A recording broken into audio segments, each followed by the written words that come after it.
I know the real reason behind the closing of the old yellow gas station. If you're local, I'm sure you've noticed the old yellow gas station has been closed for a long time. They say it was because of low revenue and vandalism, but that's a lie. I was there the last night it was open. I know what happened. I know why the doors are chained shut. If you have driven the Mountain Loop Highway, then without a doubt you've seen the run-down little station on the corner of 20 and 530. And if you stopped by on a weekday between 5 and midnight, you would have been served by either myself or Iris. I was 16 at the time. Technically, I couldn't work the hours that I was, but the owners were pretty relaxed when it came to certain things. Iris was 2 years older, and in my teenage opinion, simply beautiful. She stood equal to my 5'8", had long dark brown hair that she kept in a ponytail while working, and the most mesmerizing blue eyes imaginable. It was the winter season. The pass over the mountain was closed due to snow. This meant we went from being nearly overrun by customers to seeing 1 or 2 people an hour. The later hours were even slower. Sometimes we would go the entire shift only getting a single customer. During these times, I would wander around bored out of my mind, or watch movies that I had downloaded at home. There was no cell service or Wi-Fi, so scrolling social media wasn't an option. Iris preferred to lean back in her chair behind the register and read books. I would try and make conversation occasionally, but it would always die quickly. The night of the incident was like all the rest. The sun had set depressingly early. We hadn't seen a soul in hours. I pulled my phone out of my pocket out of habit. Realizing there still wasn't any service, I put it away. What time is it? I nearly jumped at the sound of her voice. What? I asked in confusion. She took her feet off the register and placed her book on it instead. Raising an eyebrow, she repeated, What time is it? Oh, it's... I had to pull my phone out again. It's 9:45. She sighed. Still got another 2 hours until closing. I just nodded dumbly. An awkward silence hung in the air for a minute. Iris picked up her book and continued reading. Feeling the moment slipping away, I blurted out, Hey, you want to do something? Like what? She asked without looking up from her book. I don't know, something to help pass the time? As in... I just shrugged. She sighed and put her book down. Listen, Clyde, we're paid to keep an eye on things and help people buy stuff, not to goof off or socialize. Her rebuke stung a bit, and it must have shown somewhat because she quickly followed with, Tell you what, go take out the trash, and I'll check once again if the bathrooms are clean. Then we can inventory the beer cave together.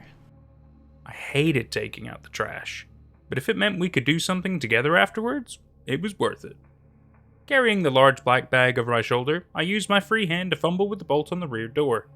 The doorknob never properly latched, so the owners had installed a large gate-style locking bolt.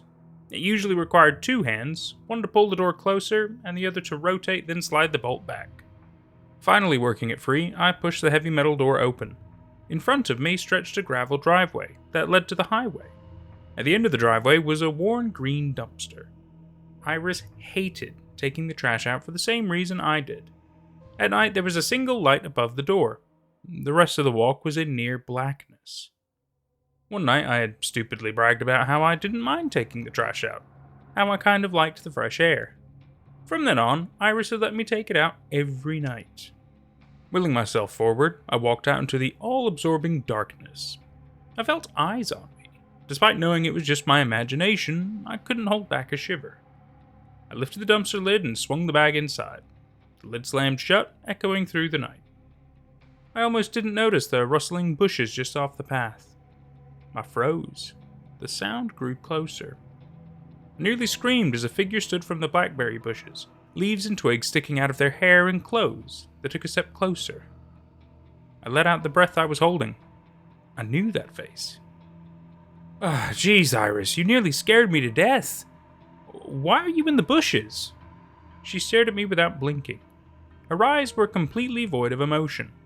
She slowly opened her mouth. To death. She whispered in a voice that was not her own.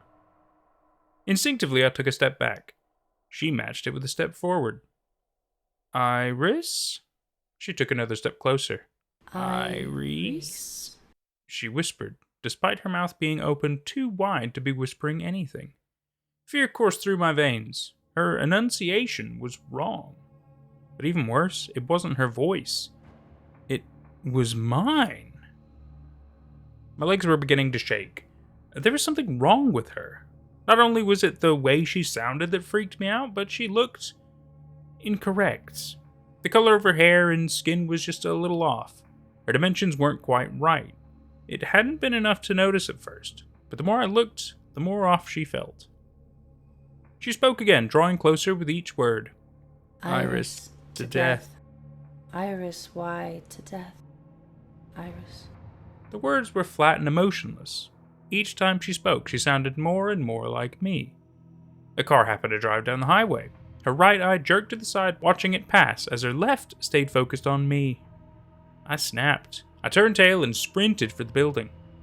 Bursting through the back door, I slammed it shut behind myself and barred it. I slid to the floor with my back planted firmly against the door.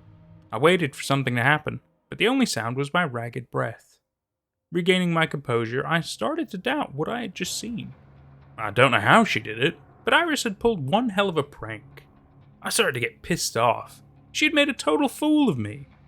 I could just imagine her out there, doubled over in laughter. She probably even had a camera set up.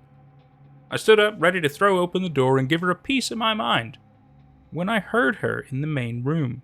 About time you finished. What were you doing out there this whole time? She asked. Confused, I stood up. She couldn't see me in the back room. How did she know I was back inside? She spoke again. Are you gonna come in or just stand outside? It was then that I heard my voice come from the room she was in. Iris, stand outside, Iris. Are you okay, Clyde? She asked with obvious concern. I heard her walk towards the front door. The voice that sounded like me encouraged her. Come outside, Iris. The inflection was still wrong, but it sounded so much like me. Realizing what was happening, I ran out of the back room. Iris, wait! I yelled. She jumped in surprise. Spinning around, she looked at me in confusion, then back to the empty front door. How did you... She trailed off. There's something outside. I don't know what it is, but there's something out there. She looked quite annoyed with me. Clyde, work isn't for pranks. You got me. Now stop goofing off before we get in trouble. I glared right back. Listen, Iris, I'm not doing anything. And unless you were crawling around in the bushes a few minutes ago, there's someone out there messing with both of us. She didn't look entirely convinced, but apologized anyways. Sorry. I just assumed since it sounded and looked like you that you were behind it. You saw it? I asked. Yeah. Well, as best I could. These windows are so old they distort everything. We agreed to hang out together. So long as we could see each other, nobody could pull any more pranks. I was actually starting to enjoy the evening. For the first time, Iris and I were having actual conversations. I learned she was paying her way through community college and was an only child. I told her about myself and my plans for after I graduated. We talked about dream vacations and what plans we had for next summer. It wasn't long before we had both forgotten about the night's previous incidents. Iris stood. I'm gonna use the bathroom. I'll be right back.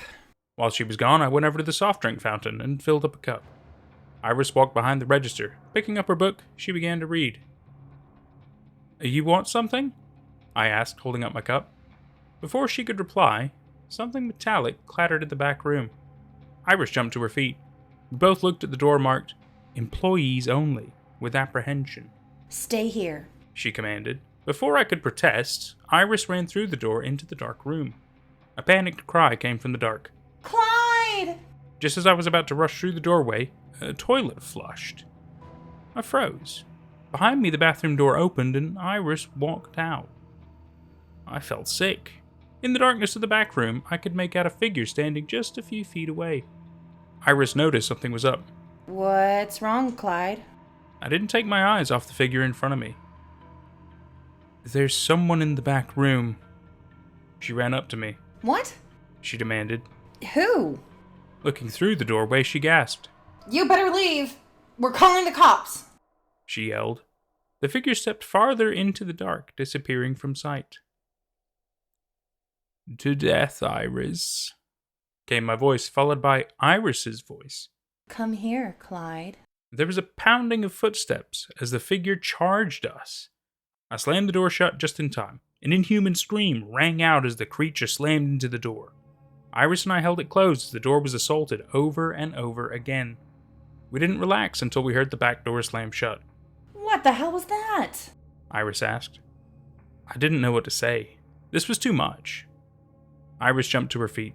I'm calling the police. I don't care who or what is out there. It just tried to attack us. I nodded. Yeah, that's a good idea. Iris went to the payphone behind the counter. She punched in 911, then held the phone to her ear. She hung up and tried again. Damn it, she muttered. Trying a third time, without luck, she slammed the phone back into the receiver. Clenching her fists, Iris groaned in frustration. The phone's dead, Clyde. I felt a knot form in my stomach. This wasn't uncommon.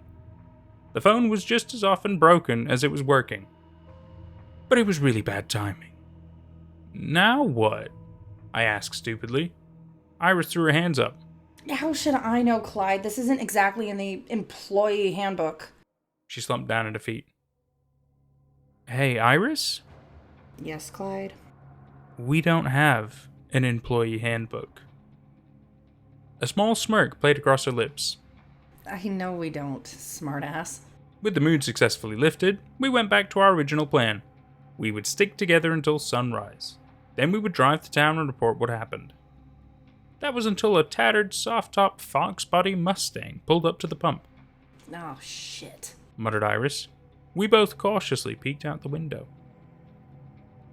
Do you think they're part of the prank? I asked. Iris bit her lip nervously. I don't know. I'm not even sure it's a prank. An old man slowly climbed out of the car. He was balding and wore thin-rimmed glasses. He reminded me of a short, portly teacher I had in middle school. The man fumbled with his wallet, completely unaware of us. After swiping his card, the man stiffened. He looked over his shoulder at something we couldn't see.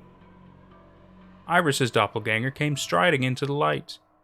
Behind me, the real Iris let out a soft gasp. I was frozen in place. I stood there as that thing approached the man. Suddenly, the doppelganger jumped impossibly high and landed on the man's shoulders. He collapsed to the ground under its weight.